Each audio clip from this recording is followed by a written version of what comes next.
everybody, welcome into Between the Tackles. I'm your host, Michaela Vernava, joined by my crew, Zach Cox and Doug Guide. How's it going, guys? Doing fairly well. Fairly well. Fairly well. Okay. You know, on our first take, I was well. Now I'm only fairly well because we're on the second take. This is usually we do one take, second take. Doug messed up the first time. No longer well, only fairly well now. How are you? I'm still well. I'm still well. Maybe edging a little towards fairly, but I'm still holding strong at well. All right, I think it's safe to say, at least I'm in a little bit of an off-season slump.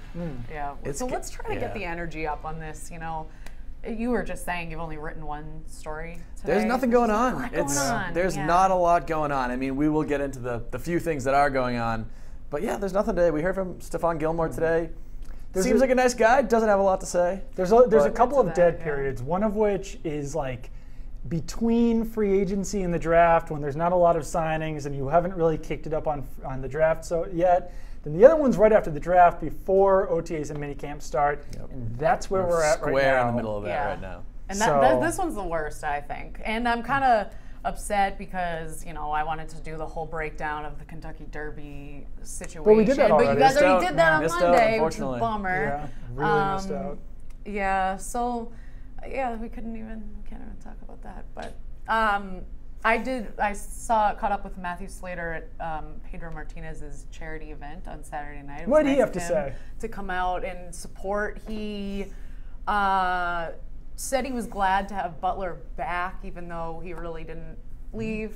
Breaking news. Pretty much it. He was really showing some support for the Martinezes and their foundation, which is pretty great. And then he recommended some baklava, because it was like a whole food thing. So my producer Marc and I, what is baklava?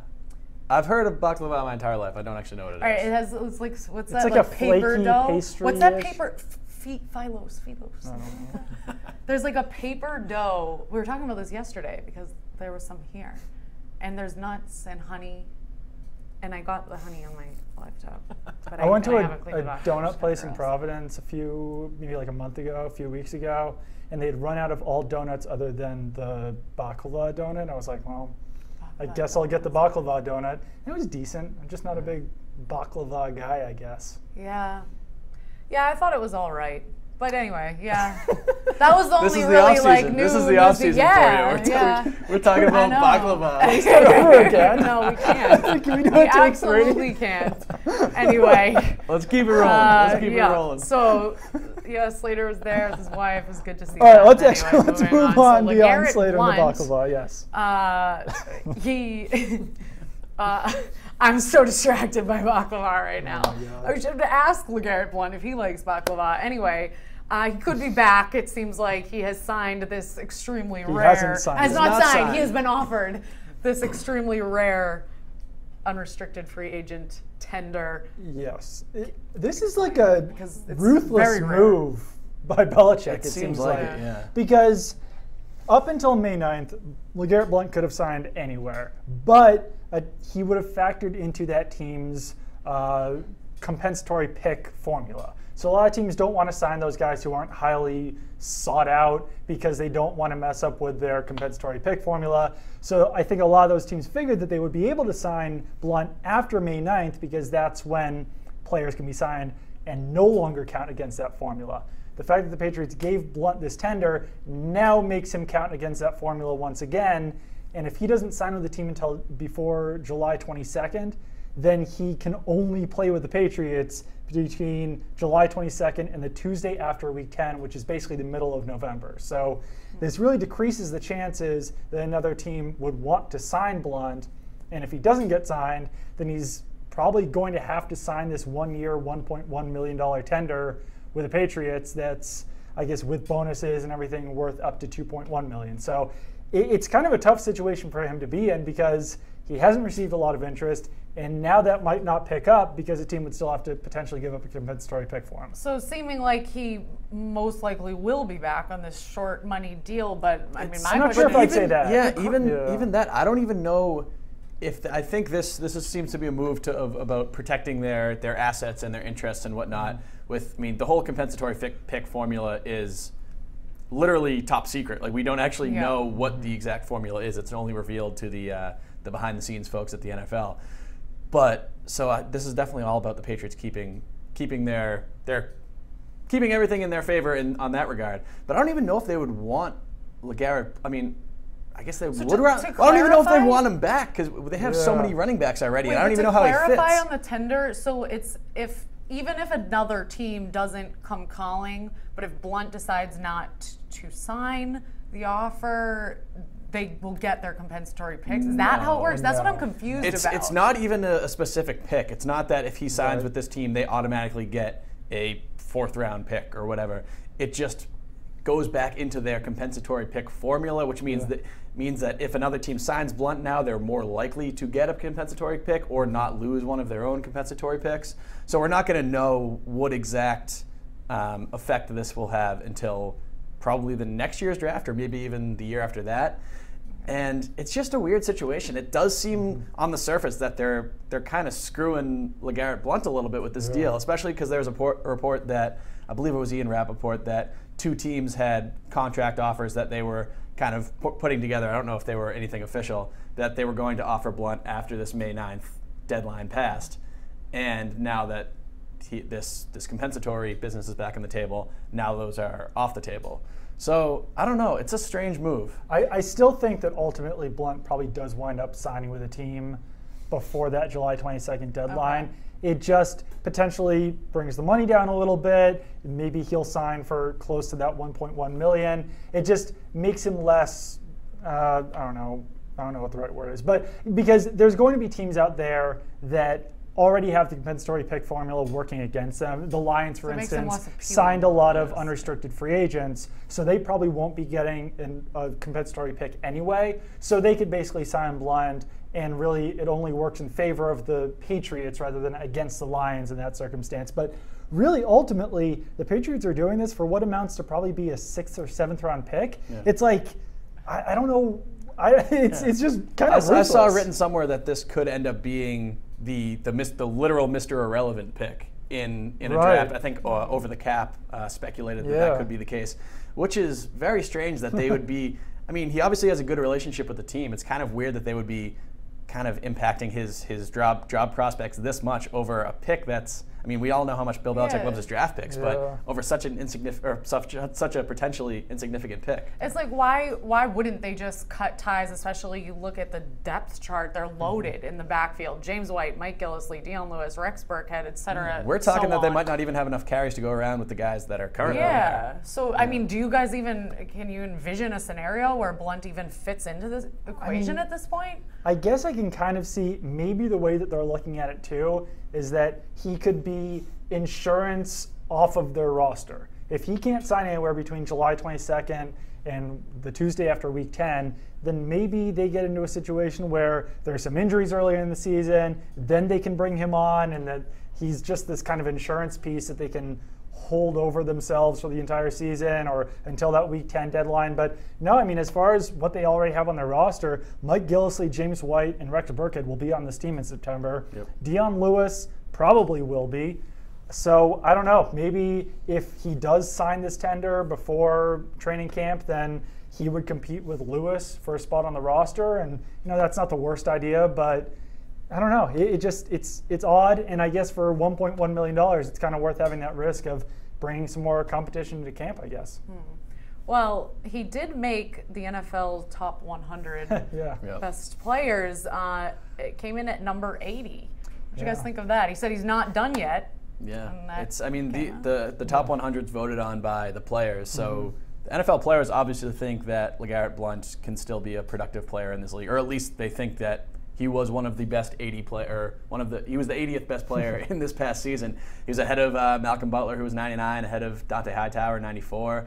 So he obviously has the respect of his peers. It's just, it seems like the general managers around the league don't really feel the same way. I think it also kind of shows, what this list is worth, because LeGarrette Blount is currently unemployed. If a team won't give up what could amount to be a 7th round pick for him, then is he really the 80th best player in the NFL? Is he really better than Dante Hightower, who just signed a deal worth 10 whatever $million a year? Is he really better than Malcolm Butler and kind of on the same pace as Julian Edelman? No. So I think that it just kind of goes to show what the top 100 list is worth. Yeah, and I agree with that, but I mean, I was high on Blount all of last season, so if you're just looking at last season, I know he had games where he was shut down and very ineffective, but overall, over the course of the season, I mean, he had a record-breaking season.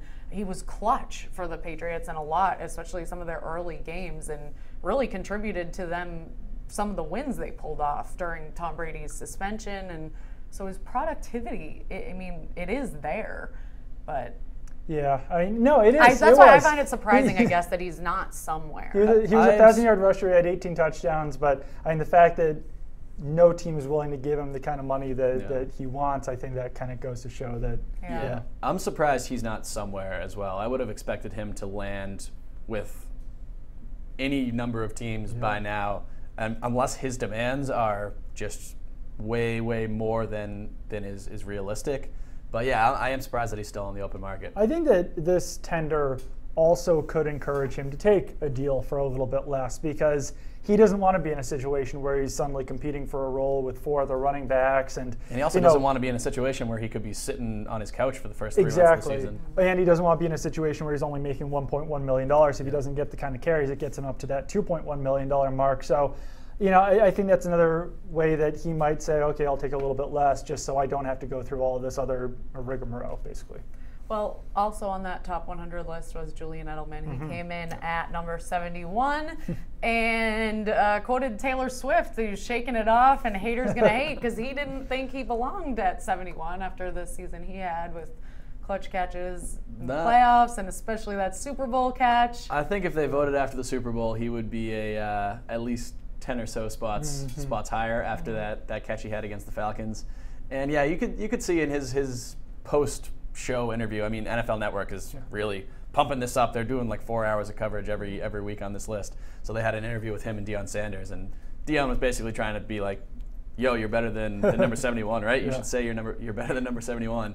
And eventually, he gave the Taylor Swift reference and whatnot. But you can tell he's a confident dude. He thinks he should be higher on this list. No, he's confident. There's a lot of mutual respect between Deion Sanders and Julian Edelman. So that's kind of cool to say. I think that Deion Sanders said around the Super Bowl that there's reverse racism surrounding Julian Edelman, that because he's white, he's underrated because he gets lumped in with everyone else. But I don't know. I think that 71's kind of fair for him. He keeps moving up. He was in the 90s, and I think he was in the 80s last year. Now he's up to 71. So, I mean, he's getting older, but he's getting better apparently. And he did have a great season. Only 3 touchdowns. I think that kind of plays into it a little bit as well. But no, I mean, I think he's a great receiver. Yeah. Well, since it's the off season, let's talk a little bit about position battles. Although it's early, there's a lot of guys we haven't seen in action with the Patriots, but let's talk about it. STEPHON Gilmore, Malcolm Butler, seemingly so, coming back. Who's going to play slot corner with Logan Ryan gone? Let's talk about roles at the cornerback position. This is a tough one because basically the Patriots' 5th defensive back for the last couple of seasons has been Deron Harmon. So in the nickel, they basically put Harmon and McCourty back deep. Then they've got Patrick Chung and 2 cornerbacks near the line of scrimmage. So it could kind of be Patrick Chung, but in those last couple of years, the Patriots haven't really had a 3rd cornerback as talented or with as much upside as Eric Rowe. So I think this could be a situation where you're kind of looking at competition there. If it's a cornerback, I'm not really sure who it is. Malcolm Butler has the size of a slot cornerback, but he's never really done it before. STEPHON Gilmore has the quickness of a slot cornerback, but you usually want your 6'1" cornerback to be playing on the edge. So it's a good question. What are you kind of seeing? Yeah, I took a look at this the other day as part of our whole roster battles feature series. And yeah, I'm not really sure either. On paper, it looks like it should be Malcolm Butler. Right. Looks like he should kind of play what Logan Ryan did last year, where he would start in base defense. He's on the outside with STEPHON Gilmore on the other side.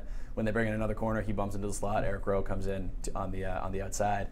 But 1, he hasn't played it that much in his career, and 2, in the instances he has played it, he hasn't been particularly good. I believe Pro Football Focus had the stat. I think quarterbacks are throwing, it's a 112 passer rating or something like that when they're going up against Malcolm Butler when he's in slot coverage, which, I mean, it's only about 100 or so snaps, so it's not a huge sample size. But yeah, not a lot of experience there, not a lot of productivity there when he does have that experience. But I mean, those are the three cornerbacks that you're going to want to have on the field most often for this Patriots team, because after that, there's a pretty sizable jump from Gilmore, Butler, and Rowe down to both the Joneses, Jonathan and Cyrus, and Justin Coleman, and DJ Killings, the undrafted free agent. None of those four, I think, are even going to come close to competing with those top three. And I mean, you obviously can't trust Cyrus Jones a whole lot right now. Jonathan Well, yeah, Jones, so those three are definitely locks on the roster. I would Let's talk say about so, who yeah. maybe who's out in this group, first of all. Well, let me get back into the slot thing for another second. Absolutely. Because usually what you look for in a slot cornerback is 3-cone, because that shows off their agility. It shows off how quick they can move, and slot wide receivers always have great 3-cone drills. Slot cornerbacks typically do. Malcolm Butler had a 7.20 3-cone drill, whereas Eric Rowe had a 6.70, and Stephon Gilmore had a 6.61. So while Butler has the size of a slot cornerback, he really doesn't have as good of agility as Rowe or Gilmore. So that's why this question's so interesting. I don't know. I think that Gilmore he could even be the best fit to slide inside in those situations, but it really kind of depends on what his matchup is for the game and how the Patriots decide on it. Is this something that we could see that differs and is Yes. tailored to It'll change every game, I'm sure, yeah. It's definitely going to change based on matchups, and there's certain games where Daron Harmon's going to be playing more. There's certain games where Eric Rowe's going to be playing more. Certain games where Patrick Chung might even be playing a little bit less because he seemed to take a slight step back. As far as your question about who could be left off this roster, yeah, these guys on the bubble. I mean, I do want to get to Cyrus Jones because he's a big question mark in my mind. It's a good question. I think that, among that second tier of cornerbacks, and they're all basically bunched up together in the second tier, I almost feel like Jonathan Jones has the best chance of making the roster just because he has the special teams ability that the Patriots always want. He's super fast. He ran like a 4.2 or 4.3 40-yard dash. So I think that he might come into camp as that fourth cornerback. After that, I think there's almost just as good of a chance as Cyrus Jones or Justin Coleman making the roster as there is for guys like Kenny Moore or DJ Killings or Dwayne Thomas, who might be listed as a safety, but he played slot at LSU. So I don't know. It's going to be a great competition in camp. Yeah, I would agree with Jonathan Jones being probably the top of that second tier. He played the third most special teams snaps last year. Bill Belichick was really complimentary of his special teams play. I think Cyrus Jones will have the most opportunity, I'll say, of that group to make the roster. I mean, he was a second-round pick just a year ago. Obviously, he really, really struggled as a rookie, but they still see that potential there, I think. So he's going to be afforded every opportunity to seize that number 4 cornerback role, if you want to call it that. Right now, I think if I had to look at it right now and pick, I would say Jones makes, or both of the Joneses make it. Yeah. Justin Coleman gets left off, and maybe a few of those undrafted guys stick around in the practice squad. But obviously, especially with a position like cornerback, that can change a whole lot once guys get onto the field. Well, whether Cyrus Jones is back or not, Stephon Gilmore has claimed the number 24. Yes. What did he say about that? I actually haven't had a chance to. Yeah, Stephon Gilmore is possibly the most chill individual I've ever interacted with. Talks very slow, talks very quietly. Was this the first time you met him? Yeah, because we had a conference call with him. He was much the same on that. But basically sounds like he just asked, and Cyrus said yes, and that was that. Yeah. Back in 2013, Adrian Wilson had to give Kyle Arrington a year's supply of diapers to get number 24. So number 24 is pretty highly sought after in this Patriots organization. There's been a few Pro Bowl cornerbacks, Ty Law, Darrelle Revis, some guy from the 60s that I've already forgot his name. But yeah, no, sounds like Cyrus Jones was just like, yeah, fine. Yeah, I mean, I'm sure Cyrus was in the market for a fully fresh start. Yeah. I hate number 41 for a cornerback, though. Number 41 for a cornerback, that's what Cyrus is now. That's a guy who's going to get cut in camp. I don't know. He's got to break that trend. Yeah, interesting. What else? So did Gilmore have anything else that was interesting to say? That was interesting, no. Oh. Did he have anything else to say? Yeah, he spoke for a while. Did he seem like he was already programmed into, I will do my job? Is that why he was so boring? He's probably just been programmed. I think that I don't know. I don't know how to answer that question. I don't know how to answer the question of why was Stephon Gilmore so boring. Have you been brainwashed? I think he's just a guy who doesn't want to give up that much information, maybe, or maybe he just doesn't have that much to say. Now we know why they hate him so much.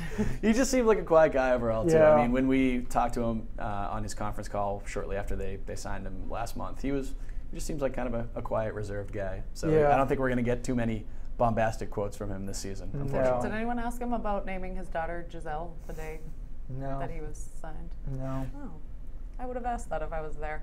See if What I would have been would curious. what I would would you have have said, asked? did Tom Brady say anything to you about the fact that you named? And I would have said, did you name her Giselle on the day you signed with the Patriots because of Giselle? Well, I think he already answered that, and the answer was no, that he just wanted G names. In the conference call? Because I was on that conference call, and Well, he said they wanted like another G name. Oh, I didn't think he was directly. Oh. I don't know. We'll have to figure this out during OTAs. It's going to be a burning question in the meantime. Anyway, let's move on to D-line roster battles. I have just received a message from my producer that made me laugh. I thought that was going to be related to this podcast, but it's not, so let's just move on. D-line roster battles. Let's get into it. Sorry, I'm so distracted by that. At pass rusher, I'll pick this up for you here. I wanted to start with defensive tackle, actually. Can we do that? No, because I've already started talking about pass rushers. Hijacked. Yeah, I hijacked you there. Maybe come up with a better question than defensive line I thought we next were going to time. get a message about the show that we're on line. right now, but it was about contact solutions. So, but I'm getting the messages. So anyway, Pass rusher. let's get to pass rushers we because talk we have about some pass rookies rushers? vying for pass rusher defensive end spots. Yes, last year the Patriots had a 4-man rotation at defensive end. It was Rob Ninkovich, Jabal Sheard, Chris Long, and Trey Flowers.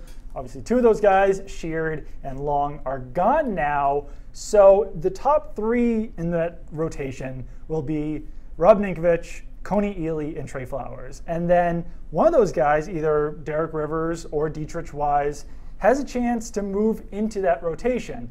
At the same time, the Patriots did kind of switch up their personnel a little bit this year by bringing in Lawrence Guy. Patriots didn't have a player like him last year who's like a 6'4", 6'5", 300-pounder. They have those 320, 330-pounders. So a guy like Guy could kind of fill the same role that Long had last year, which was that of a 5-technique defensive end, kicking in a little bit inside, maybe a little bit more of a hybrid role. So we might not see as much out of a 4th pass rusher in that rotation this year. So the Patriots actually have the opportunity to give Derek Rivers and Dietrich Wise a little bit of time to maybe get themselves acclimated into the NFL before they're just thrust into a role. So I think that we will see a lot of Ninkovich, a lot of Ealy, a lot of Flowers, and then if Rivers or Wise can prove themselves worthy, then they'll enter into that rotation as well. But until then, Guy can actually take some snaps off of Flowers, off of Ninkovich, and off of Ealy by inserting himself kind of into that rotation a little bit. Do you think Rob Ninkovich could find himself under some pressure if any of these rookies come in and are just absolute standouts because of he wasn't terrible last season, but he wasn't the way he has been in years I definitely past. think he could. I don't want to say he's on the hot seat or anything like that, but it's definitely wouldn't be out of the realm of possibility for one of these younger guys to jump up and kind of usurp his position in there. So this will be a huge year for him. Especially since I think that Rivers would be the guy if he really steps up and if Wise really shows off. But there's guys like Ninkovich on the roster. Shea McClellan is a guy who can play linebacker and play defensive end. Kyle Van Noy is even a guy who can play linebacker and play defensive end. So there are players on this roster who are similar to Ninkovich. They have a similar skill set to his. Also, on the defensive line, defensive tackles. Yes. Finally, we're going to get to them. Alan Branch, and of course, they added former Ravens D lineman Lawrence Guy in free agency. What do you see happening at this position? Well, I think the interior defensive line, I think is a lot more clear-cut right now than it is on the edge. You bring back Alan Branch, which, as we talked about in some of our earlier podcasts, was kind of a sneaky, underrated move. Obviously not as seismic as a Dante Hightower or something like that. But Branch was an extremely important player for this defense. Bringing him back makes it much, much better. Then they have Malcolm Brown, who wasn't awesome last year. He had some inconsistency, but he's still a promising player on the rise. Vincent Valentine was pretty good as a rookie last year. And then we brought in Lawrence Guy, who you just talked about, who can really play that hybrid role between, he can either play inside or play out on the in the 5 technique a little bit. Then after that, you kind of have, it's similar to cornerbacks. You've got a pretty significant drop-off. I mean, Woodrow Hamilton would be the next guy, I think, on that list. He spent some time on the active roster, some time on the practice squad last year. I would have him probably not making the cut at the moment, because I don't know how many defensive tackles you really want to keep on this team. And so, so you'd have Woodrow Hamilton and then a couple undrafted guys, Josh Augusta, who I highly recommend you check out his high school highlight film because he played wide receiver at 320 pounds, and it was fantastic. I was watching this guy's highlights for about 2 hours the other day. It was hilarious. At 320 pounds? 320 pounds. He was a DN. Can he move? Yeah, he was juking guys. He was running people over. Cutting, He looked incredibly athletic. And then he played some, at Missouri, he played some kind of William Refrigerator Perry fullback. Yeah, Nesson.com. Check it out. All right. And another guy, Adam Butler from Vanderbilt, and then they have Darius Kilgo still kicking around. But yeah, I think it's pretty clear who the favorites in this spot are. The Patriots basically didn't even pretend like there's going to be a competition in this position. All they brought in after Guy was Josh Augusta and Adam Butler, both of whom really, if there's an injury, then they kind of get inserted into that mix with Kilgo and Hamilton to maybe make the roster, but otherwise you're looking at guys, Branch, Brown, guys, Guy, and who did I miss there? Valentine making the roster, and then all those other guys are basically competing for practice squad roles. All right, so pretty set in that spot, as they are in most spots. So let's flip over to the other side of the ball. The offensive line was a position they addressed in the draft, obviously. Garcia, McDermott. Of course, Nate Solder, Marcus Cannon are already in place. What do you see happening here competition-wise? Well, it's kind of hard to say. I think the starting five is set. If they bring back the exact same starting five as last year, they didn't really bring in anybody so far that I think is going to push for a starting role. They obviously drafted the 2 tackles, but I think both of them were brought in to be kind of future projects, groomed to maybe take the place of Nate Solder down the line, either next year or in years after that. I think that there could be some competition for that 3rd tackle spot. Last year it was Cameron Fleming, played swing tackle, did some jumbo tight end type stuff. That's a position that I could see Antonio Garcia, or I think he's going by Tony Garcia now, which he's the anti-Mitchell Trubisky, so I am very proud of him. I like Tony. Very proud of him for that. You need more Tonys in the NFL. Yeah, definitely. But so that's a position that I could see him taking. I think the Patriots would actually want that. I think they would be very happy if Garcia shows enough in camp to take the spot that Fleming had this past season. At the very least, I see him probably bumping out Adrian Waddle, who really didn't play at all last year, and being that kind of reserve depth offensive lineman that he ended up being inactive for most of the games anyway. But yeah, in the interior, doesn't look like there's a lot to change. They didn't bring in any real interior linemen other than a couple undrafted free agents. So I think it's going to be mostly status quo. You're just going to really be looking at that 3rd tackle spot. Agreed. As are many of the spots. Once again, status quo. Well, let's touch briefly on tight end. Rob Gronkowski, Wayne Allen. So we've got our boy Matt Langle. And then I didn't know he was our boy. The Northeastern guy. Yeah, true. I don't know. I feel like we talked about him a lot last season. It's because he was available to talk. It was one of the few guys who actually. Well, that's why. That's why I call him. I feel like we talked about him a lot. I like Matt Langle. He's a good dude. I think the 3rd tight end spot on this team is basically wide open. I think that James O'Shaughnessy has the best chance of making the roster. After him, maybe Michael Williams, just because he played so much in 2015 before tearing his ACL before last season. But I think that Jacob Hollister is right there in the mix. Rob Hausler is right in the mix. Matt Langle could be in the mix. He doesn't have quite the upside as a guy like O'Shaughnessy or as Hollister, but he was decent as a blocker last year. So I think that's a position that's actually really wide open. A lot of guys are competing for that 3rd spot. Patriots could even elect to keep around a blocker and a pass catcher slash special teams guy. So we could see Williams and O'Shaughnessy making the roster. We could see Williams and Hollister making the roster. I think that Hollister is the most exciting of the bunch just because he's an undrafted guy. He had a lot of big plays at Wyoming, but O'Shaughnessy was drafted in the 5th round back in 2015, 2014, something like that. Patriots traded for him, so they've got to be pretty high on him. He was a good special teams player at Kansas City. So I think that O'Shaughnessy and Hollister are pretty similar players, and they might be kind of going head-to-head for that 3rd spot. Yeah, not a ton of spots on this roster that really have open competition this summer. This is definitely one of them. Yeah. All right, so it'll be exciting to see them get into action. Soon, coming up soon. We'll be down there in 2 weeks. Yeah, very soon. All right, any closing thoughts, guys? There were no real opening thoughts, so I'm kind of gonna guess there aren't any really. I think that we've talked a lot about linebackers already. So as far as that roster battle goes, Harvey Long is battling with Jonathan Freeney basically for a spot there. So we'll see what happens there. And then we also don't really know who the other starting linebacker is going to be between Kyle Van Noy, Landon Roberts, Shane McClellan, Harvey Longy next to Hightower. I think that Van Noy, based on Super Bowl snaps, probably has the best possibility of taking that role. But it could be a thing, once again, where it's a matchup-based thing where if they're going up against a run-heavy team, it's going to be Roberts. If it's a pass-heavy team, we could see Van Noy in that role. Yeah, agreed. And this is probably not something that we're going to be able to judge too much until training camp starts later this summer. Yeah. I mean, you can judge minicamp and OTAs are good for skill position on offense and defense. But guys in the trenches, you can judge linebackers a little bit in coverage, that kind of stuff. But once it's going to be until the guys put the pads on that we're really going to see guys separate themselves from each other. That's when it really gets fun. Can't wait. But Can't until wait. then, Still 3 months away. suppose we should sign off and go see if our producer found any contact solution. Hopefully he's been manning these cameras I don't all have night. contact solution, by the way. Yeah, I don't either. Zach. I actually do. Oh, Zach he has does. All I'll right, hook we you- got to I'll get hook you him up, Marc. off set and go help out our producer. I have full faith that this podcast still looks great. I think he could do it with his eyes closed. Cole already said that I'll have contact solution for it. Oh, all right. I don't we know go. if you guys can hear that, but he's good. So that'll do it. I feel like That will that's a good definitely note do it. to sign off on. Thanks for watching. Keep it on NESN.com for all your Patriots news, and things are going to be heating up in the next few weeks. So get hype. Is that what you say? Get hype? And that's not what I say, but What that's do what you people say? say. I don't say it. I don't It's really lit. say that. I would Get put hype? a D. I would put a D on the end of it. I thought, would say I thought hyped, the D is but like I'm not also in kind of anywhere. Mojo Rally Get says hype. get hype, I think. Hype. So if Get you want hype. to follow that. All right, it's going to be cool though. Get hype. Let's Bye. get out of here. Hey everybody, welcome into Between the Tackles. I am your host, Michaela Bernava, joined by Zach Cox and Doug Hyde. Guys, how's it going? Well, Fantastic. Yeah? Very well. Yeah? Going well. Anything new for you guys? I'm kind of in the off-season slump, I'm not going to lie.